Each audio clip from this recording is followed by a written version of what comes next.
On any given day, Wentworth Woodhouse is full of visitors, all keen to hear about its long history.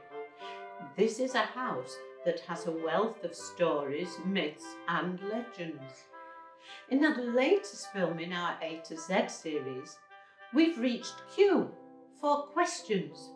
And in this film, we're going to answer some of the questions our visitors often ask. So welcome to Wentworth Woodhouse, and today we're joined by two of our amazing volunteers who are well placed to answer some of your questions. We've put some of your questions here in this bowl, so let's see how we get on. Here's the first one. Is it true that the house has a room for every day of the year?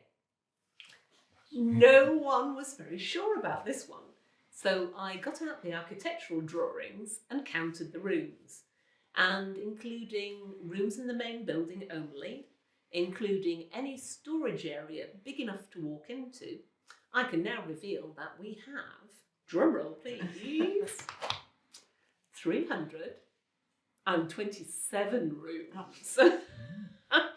But that's today.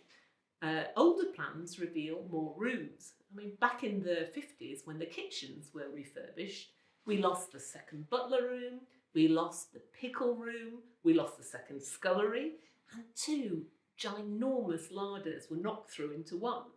So I think it's perfectly possible that once we did have a room for every day of the year. Interesting to think that, isn't it? Let's have another question. True. Was the house requisitioned by the army during World War II? Yeah, thanks for that, Joe. Yes, it was.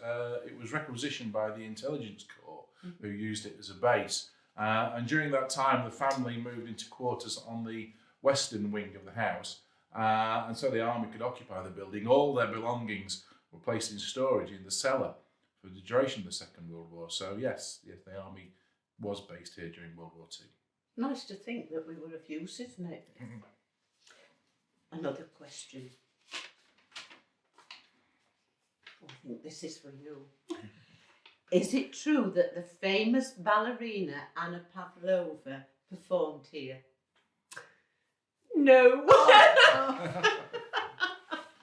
I'm sorry, Anna Pavlova never danced here, but her long-term partner, Alexandra Voronine, did.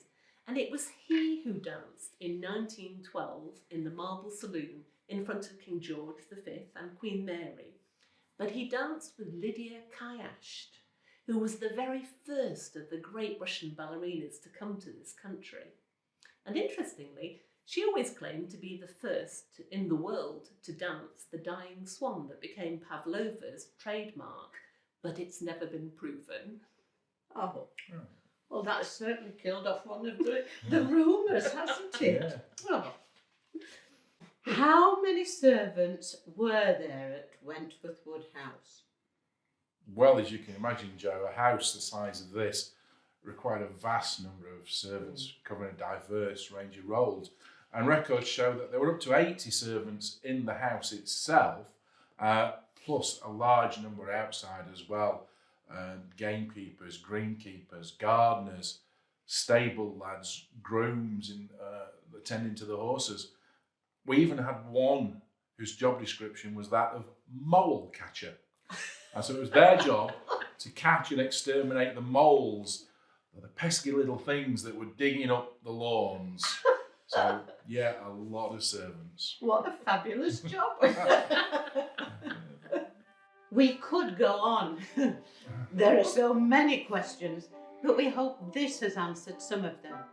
If you'd like to know more, ask us your questions in the comments section below this video.